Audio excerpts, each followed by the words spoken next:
இந்திய நாட்டிலே மட்டுமல்ல உலகம் முழுவதும் புகழ் பெற்றவன், பெயர் பெற்றவன், மாபெரும் வீரன் நெப்போலியன் போனபார்ட். பிரான்ஸ் நாட்டினுடைய அதிபர்.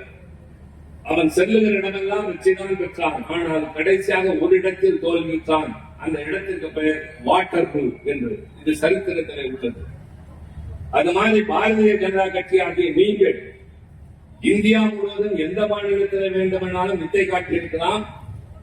நெப்போலியனுக்கு வாட்டர்லூ, பாரதிய ஜனதாவுக்கு தமிழ்நாடு குறித்துக் கொண்டிருக்கிறது. அமைச்சர்கள் இருந்தார்கள், சிரித்துக் கொண்டுதான் இருந்தார்கள்.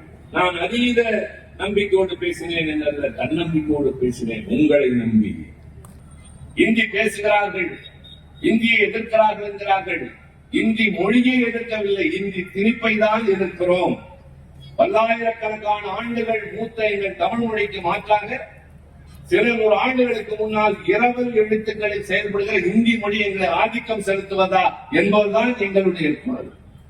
அந்த அண்ணா அழகாக சொல்வார், யூனியன் இஸ் அன் ஆனியன் என்பார்.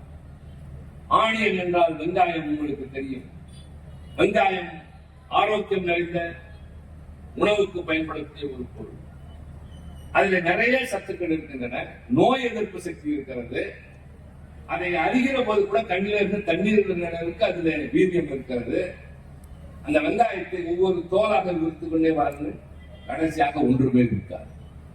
அதுபோல மாநிலங்கள் எல்லாம் ஒன்று சேர்ந்தால்தான் வெங்காயத்தை போல இந்தியா என்கின்ற நாடை தவிர மாநிலங்களில் இருந்தால் ஒன்று இல்லை. ஆனால் அவர்கள் நினைக்கிறார்கள் எல்லாம் நாம் தான். நரேந்திர மோடி பாரதிய ஜனதா கட்சியின் நாடாளுமன்ற குழு தலைவராக தேர்ந்தெடுக்கப்படவில்லை, குடியரசுத் தலைவரை சந்திக்கவில்லை. மாறாக என்டிஏ என்ற தேசிய கூட்டணி கட்சிகள் ஒன்று சேர்ந்து அவரை அந்த தலைவராக தேர்ந்தெடுத்து NDA group leader, not BJP leader. இந்த பார்த்து சொன்ன போது திகைத்து போனார்கள், பதில் சொல்ல தெரியும். எனவே தேசிய கூட்டணி ஆட்சி இங்கே வரும் என்கிறார்கள். அந்த ஆட்சி மோடி தலைமையில் நடக்கும். இப்ப அந்த பொண்ணு நிர்மலாக்கா வந்துச்சு, மோடி ஐயா வந்தாங்க, எடுத்துக்கிறோம் ஒண்ணுமே இல்லைன்ற மாதிரி ஒரு பேப்பர் கொடுத்துட்டாங்க. அது எல்லாருக்கும் தெரிஞ்சதுதான், தமிழ்நாட்டுக்கு ஒன்னும் தரலன்னு. ஆனா இன்னைக்கு நம்முடைய நிதிநிலை அறிக்கை தம்பி தங்கம் தென்னரசு அவர்கள் அந்த இன்டர்வியூ பட்ஜெட் இடைக்கால ஒரு நிதிநிலை அறிக்கை சமர்ப்பித்து இருக்கிறார். தேர்தல் வரப்போற காரணத்தினால ரெண்டுக்கும் ஒப்பீடு என்பதற்கு பதிலாக இப்ப முக்கியமான துறைகள் இதெல்லாம் நீங்க கவனிக்கணும். நான் சும்மா வாக்கு கேட்கறதுக்கு வாய்ப்பு வந்ததை பேசுறது இல்லை. நம்முடைய ஒன்றிய அரசு கிராமப்புற வளர்ச்சிக்கு மொத்த நிதி ஒதுக்கீட்டில் எவ்வளவு தராங்க தெரியுமா? 3.6%. தமிழ்நாடு எவ்வளவு தருது தெரியுமா? 11.2%. புரிச்சுக்கங்க, கிராமப்புற வளர்ச்சி. அடுத்து கல்வி, ரொம்ப ரொம்ப முக்கியம். ஒன்றிய அரசு எவ்வளவு தருது தெரியுமா? நிர்மலா ஐயா மோடி 2.6, 2.6. தமிழ்நாடு எவ்வளவு தருது தெரியுமா? 22.3.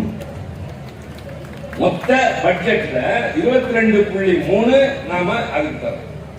அடுத்து ரொம்ப முக்கியமானது சுகாதாரம். சுகாதாரத்துக்கு எவ்வளவு பேசிட்டோம் நாங்க நாடாளுமன்றத்தில். ஒரு 5% கொடுங்க. எவ்வளவு தராங்க தெரியுமா? 1.9, 2% வச்சுங்க. தமிழ்நாடு எவ்வளவு தருது தெரியுமா? 8.7%. அப்புறம் மின்சாரத்திற்கு அவங்க தரது 0.56, ஒண்ணு கூட இல்ல, 0.56. தமிழ்நாடு 7.37. இப்ப நான் இதெல்லாம் ஆதாரபூர்வமா தரேன். நான் நாடாளுமன்றத்தில் பேசுறாலும் வாய்க்கு வந்த மாதிரி பேசக்கூடாது. Everything based on statistics. டிவியில தம்பி அண்ணாமலை பேசுவாரு, ஐயா எடப்பாடி பழனிசாமி காது ஊத்துறாங்க, இதுக்கு பேர் காது ஊத்துறதுன்னு பேரா? நாங்க போன தடவை விட இந்த தடவை எல்லாத்திலையும் கூட கொடுத்திருக்கோம். எப்படி கல்விக்கு போன பட்ஜெட்டை விட இந்த தடவை 1778 கோடி கூட கொடுத்திருக்கோம். அதே மாதிரி சுகாதாரத்துக்கு 184 கோடி கொடுத்திருக்கோம். ஹைவேஸ் சாலை வெடிக்கை 400. என்னங்க யார்கிட்ட போய் சொல்றது? இந்த தடவையும் கூட கொடுத்திருக்கோம். ஏற்கனவே அதிகமா ஒதுக்கீடு செய்யறோம். என் மாநிலம் வளர்ச்சி பெறுகிறது. இந்தியாவிலேயே கல்வியில், தொழில் வளர்ச்சியில், சமூக நல திட்டங்களில், பெண்களுக்கான பாதுகாப்பில் இந்தியாவில் தமிழ்நாடு முதலிடம், கேரளா 2வது இடம் நிதி ஆயோக் சொல்லுது. ஆனா இவங்க இருக்கிறாங்க வெறும் பதவி ஆசை, வெறும் எதிர்ப்பதற்காக பேசுகிறார்கள்.